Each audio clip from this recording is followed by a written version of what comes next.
Isang paalala, ang video na ito ay ayon lamang sa aking sariling pananaliksik. Hindi ko nais na pilitin ang sino man na maniwala sa videong inyong matutunghayan. Kung hindi kayo kumbinsido sa mga impormasyon at taliwas ang inyong paniniwala sa kaalamang aking ilalahad, maaari kayong gumawa ng sarili ninyong pagsisiyasat para sa inyong kakontentuhan. Ang videong ito ay gabay lamang sa mas malalim na kaalaman at pag-intindi at hindi gawa ng isang profesional. Naniniwala ako na malaya tayong magbigay ng opinyon at suhestyon bilang malayang mamamayan ng Pilipinas. Maraming salamat po.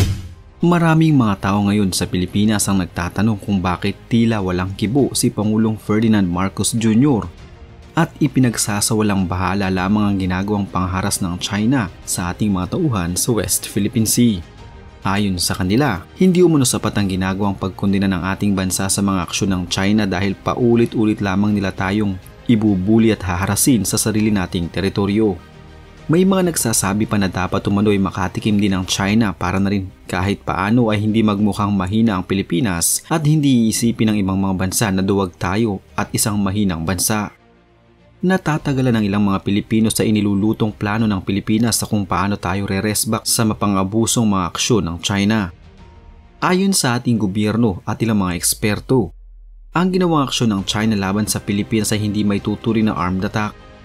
Bukod dito, hindi naman sa naduduwag ang ating bansa kundi iniiwasan lamang natin ang mas malaking kaguluhan kung sakaling gantihan natin ang China.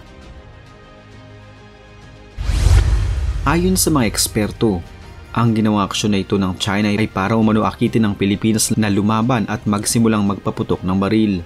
Nais ng China na kumagat ang mga tauhan ng Philippine Navy sa kanilang bitag at mapilitan ng ating mga sundalo na unang magpaputok upang sa huli ay masisi sakaling mauwi ang tensyon sa West Philippine Sea sa shooting war, kasunod ng nangyaring kaguluhan sa pinakahuling rotation and resupply mission sa May Ayungin Shoal noong nakaraang linggo. Kumbaga ay pinoprovoke lamang umano tayo ng China na tayong magsimula upang tayo din ang masisi sa huli. Kung noong mga nakaraang buwan, marami ang nagsasabi na hindi masasabing armed attack ang paggamit ng water cannon ng China sa barko ng Pilipinas, kaya hindi ito sapat na dahilan para ipatupad ang Mutual Defense Treaty ng bansa sa US. Hindi umano dapat gamitin ang dahas ng ating bansa upang matikman din ng China ang kanilang hinahanap. Pero marami ang nagngingit-ngit na sapat na umano itong dahilan upang direkta na tayong gumanti sa China. Ayon din sa ating hukbong sandatahang lakas, hindi umano sapat ang water cannon para maglunsad tayo ng pag-atake. Mas magiging malala lamang umano ang sitwasyon kung sakaling tayo ay gumanti ng pisikal. Mas mabisa pa rin umano na sundin kung ano ang nasasad sa International Tribunal pero ang China walang balak na ito ay sundin. Para sa Pilipinas, mas maigi umano na idaan sa mas maayos na paraan ang ating gagawing pag-atake sa China nang hindi nangangailangan ng dahas at pagkasawi. Tulad na lamang ng pagpapataw ng sanksyon sa kanilang bansa na mas malaki ang impact sa kanilang ekonomiya. Redline ng maituturing at malapit na sa aksyon ng giyera kung sakaling masawi ang isang Pinoy mula man sa Navy o Coast Guard dahil sa ginagawang pang-water cannon ng China at pambubuli nito sa mga barko natin sa West Philippine Sea. Nangangailangan ito ng karampatang aksyon at mataas na level ng responde mula sa ating gobyerno. Ito ang naging sagot ni Pangulong Ferdinand Marcos Jr. nang siya'y tanungin tungkol sa issue sa South China Sea. Ang pahayag na ito ay mula sa kanyang keynote address sa pagbubukas ng 21st International Institute for Strategic Studies o IISS Shangri-La Dialogue sa bansang Singapore noong 31 ng Mayo. Kung matatandaan sa naging pahayag ni PBBM sa kanyang keynote address noong nakaraang IISS, redline ng may tuturing at malapit na sa aksyon ng giyera kung sakaling masawi ang isang Pinoy mula man sa Navy o Coast Guard dahil sa ginagawang pagwawater cannon ng China at pambubuli nito sa mga barko natin sa West Philippine Sea. Nangangailangan ito ng karampatang aksyon at mataas na level ng responde mula sa ating gobyerno. Ito ang naging sagot ni Pangulong Ferdinand Marcos Jr. nang siya'y tanungin tungkol sa issue sa South China Sea. Ang pahayag na ito ay mula sa kanyang keynote address sa pagbubukas ng 21st International Institute for Strategic Studies o IISS Shangri-La Dialogue sa bansang Singapore noong 31 ng Mayo. An incident that ended up killing a Filipino serviceman, be they a Coast Guard or in the military and part of the Navy.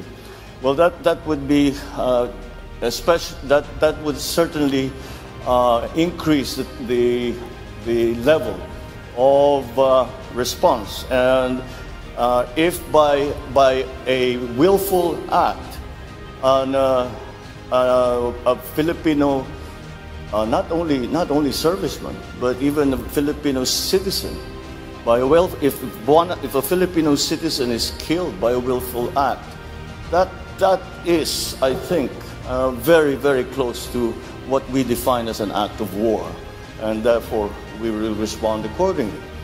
As President, I have sworn to this solemn commitment from the very first day that I took office. I do not intend to yield. Filipinos do not yield.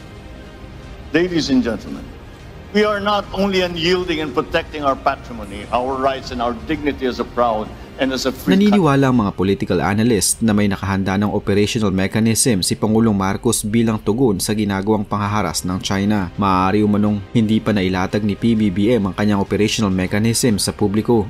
Pero sigurado na may mga plano na ang bansa na binubuo din ng Philippine Coast Guard, Philippine Navy at Interagency Task Force for the West Philippine Sea. Dapat ding ipakita na handa ang Pilipinas sa ginagawang harassment ng China. We are and we will never condone any kind of international pressure, especially coming from China, dahil alam naman natin na yung pinaglalaban natin ay yung talagang tunay na. Marami ang namamangha sa ipinapakitang katatagan ni PBBM, subalit marami din ang nagsasabi na nakukulangan sila ng mga tila pagsasawalang kibo ni PBBM sa mga nangyari gayong seguridad na ng bansa at kaligtasan ng mga tauhan ng gobyerno ang nakasalalay dito. Hindi naduduwag o natatakot ang Pilipinas sa China dahil kung sakaling gantihan ng Pilipinas ang China sa pag-water cannon nito sa atin, narito ang mga posibleng mangyari. May ilang mga ekspertong nagsasabi na ito na umano ang magiging hudyat ng mas matinding gulo sa South China Sea. Mas pagiging malala pa ito sa kung paanong paraan tayo gaganti. Kung halimbawang sa ating pagganti ay may masawi sa panig ng China, hindi mag-aatubili ang bansang ito na gantihan tayo bilang palagi silang handa sa mga ganitong pagkakataon. At kapag lumala ito, tiyak na magdaratingan na din ang mga kaalyansa ng dalawang bansa.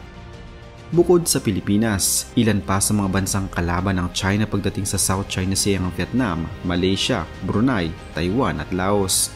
Ipinagpipilitan ng China ang kanilang mapa na may 9 dash line kahit pa ayon sa International Tribunal ay hindi ito maaaring pagbasehan upang angkinin ng China ang kanilang nais na makuha, ang 90% ng South China Sea. Kung mangyari man na gumanti ang Pilipinas sa ginagawang pambubuli ng China sa atin, makikitang pagkakataon din ito ng mga bansang ito na lumaban at ipagtanggol ang kanilang bansa dahil tiyak na madadamay din sila. Magiging battleground ng South China Sea ng away sa pagitan ng China at mga bansang hindi nito kasundo.